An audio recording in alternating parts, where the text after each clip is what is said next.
Fabio Sestini, depuis le début de la saison, on parle d'abord toujours du contenu de la rencontre. Peut-être qu'on va faire une exception ce soir. En tout cas, depuis les tribunes, on a eu l'impression de voir un état d'esprit, en tout cas sur la deuxième mi-temps, sur la fin de match, irréprochable de la part de vos joueurs. Est-ce que vous partagez cet avis?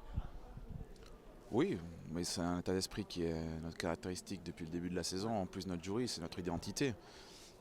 Je crois qu'aujourd'hui, en termes de contenu, ça a été un peu plus difficile parce qu'on avait une très très bonne équipe en face qui évidemment avait beaucoup d'expérience, qui sait jouer parfaitement ce genre de match et qui en a joué déjà peut-être 200 ou 300 dans sa carrière. Puis nous, c'était peut-être pour la plupart leur premier match un petit peu comme ça sous les feux des projecteurs. Et c'est normal qu'on a senti peut-être un tout petit peu trop le match. Et donc on a eu des moments, c'est qu'on n'a pas été très très clair dans notre jeu. Mais toujours avec la volonté d'essayer de jouer. Et comme je leur dis toujours, si on ne trahit pas notre football, il y a quand même beaucoup de chances pour qu'à un moment donné, avec un état d'esprit et la volonté de jouer tout le temps, je pense on peut soulever des montagnes. Et je pense qu'aujourd'hui, ils ont déjà prouvé qu'ils ont su souffrir en première mi-temps quand Ville a eu le ballon. Et on a su saisir notre chance. À chaque moment qu'on a pu la saisir, on a essayé de la saisir, même si on a eu pas mal de déchets dans le jeu. Tout n'a pas été facile, il y a eu des périodes où Ville arrivait fort, il y a même eu un peu de tension à certains moments. Est-ce que votre job, peut-être à la mi-temps aussi, a dû être de canaliser un peu tout ça pour que l'équipe garde la tête froide à certains moments? Non, je voulais qu'ils jouent plus. Je vois pas comment on pouvait gagner ce match si c'était pas en jouant encore plus.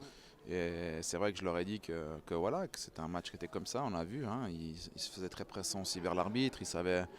C'est des joueurs qui savent jouer ce genre de match. Et puis nous, on doit apprendre encore beaucoup par rapport à ça. Et ça s'appelle l'expérience. Et je leur ai simplement dit que ça passera que par le football. Parce que notre penalty, c'est aussi une magnifique action de foot. Et puis nos buts, c'est toujours des magnifiques actions de but qui ressortent depuis la zone 1. Et c'est vrai qu'après, j'ai aussi senti une crispation sur le fait que notre public ne comprend pas quand on joue en zone 1 et ne comprend pas que c'est notre force, elle ne comprend pas que c'est par là que passent ces résultats et je veux dire, cette évolution de ces garçons. Et c'est vrai que quand on joue un petit peu en zone 1 et sur des moments un petit peu, sur des zones un petit peu dangereuses et puis qu'on prend des risques en zone 1, on sent tout de suite que le public voilà, montre un petit peu son mécontentement. Et ça crispe énormément nos joueurs. Ça, hein. Et c'est pour ça qu'à l'extérieur, on prend des risques encore 2 fois plus grands que ceux qu'on joue à la maison, mais comme il n'y a pas notre public, personne ne nous dit rien, donc ça passe comme une lettre à la poste. Là, aujourd'hui, j'ai vraiment senti cette crispation. Lausanne, leader du classement, sait que ce classement n'est pas l'objectif principal de l'Est, mais il est quand même représentatif du travail que toute l'équipe et vous-même surtout avez accompli depuis juillet maintenant. Oui, je pense qu'il y a un immense travail, surtout dans l'évolution des garçons. Je pense qu'après, de gagner des matchs, ça peut être dû aussi à un buteur qui fait 13 buts, etc. Mais on voit que quand Joss, en début de saison, ne marquait pas, c'était nos défenseurs milieu terrain qui marquaient.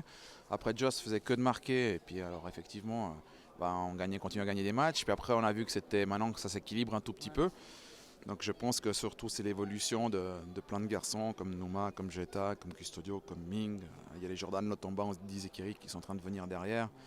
Je veux dire, des Santi Foyassi, Elios et Solo, tous ces garçons qui sont en train de prouver qu'ils peuvent jouer en Challenge League, mais en plus qu'ils peuvent jouer au ballon. Donc moi, ce qui me plaît, c'est l'évolution de l'équipe. Quand je vois les vidéos des premiers matchs et des derniers, c'est pas tout à fait la même équipe. Donc c'est pour ça que je suis satisfait du travail parce que je vois que mon équipe elle progresse. Si on se base sur ce projet qui est à Lausanne depuis 6 mois environ, est-ce qu'on peut dire que tout se passe bien, tout se passe comme prévu? Si on pouvait prédire bien sûr ce qui se passe.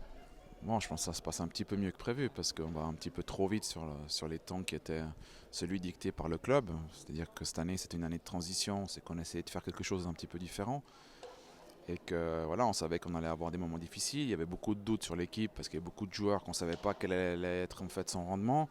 Donc en fait, on partait avec beaucoup d'interrogations, avec une idée très claire de jeu, mais avec beaucoup d'interrogations. Force est de constater aujourd'hui que les interrogations elles se sont enlevées, elles sont devenues vraiment des affirmations et c'est devenu vraiment des points sûrs de ce qu'on fait. Donc aujourd'hui, on a été sûrement beaucoup plus vite que ce qu'on avait cru, quoi.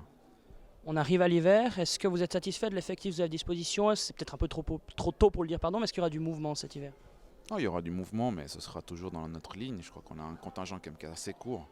Donc il faudra voir s'il y a des départs ou des arrivées, mais ça bougera très très peu. Voire pas du tout, mais sûrement un tout petit peu. Il y aura peut-être 1 ou 2 arrivées et 1 ou 2 départs, mais qui fondamentalement ne changera absolument rien de ce qu'on est en train de faire jusqu'à maintenant. C'est simplement surtout plutôt s'il y a des bonnes opportunités pour construire l'équipe de l'année prochaine. Parce qu'aujourd'hui, ce qu'on doit vraiment se focaliser, c'est de construire déjà aujourd'hui l'équipe de 2016-2017. Parce qu'il faut avoir un temps d'avance. Je pense que cette équipe-là pourra très bien faire ce qu'elle a fait jusqu'à maintenant dans le deuxième tour, en sachant qu'il nous manque de la vitesse, en sachant qu'on a un buteur qui a fait 13 buts. Donc voilà, ce sera un deuxième tour qui va être compliqué. Il va être dur, il va être compliqué. Voilà, il va falloir bien travailler et continuer notre évolution si on veut rester où on est, quoi. Donc il y aura sûrement, j'espère, une ou deux retouches qui permettront sûrement de prendre un petit peu de temps sur la saison 2016-2017. Bravo Fabio pour ce premier tour et puis merci encore.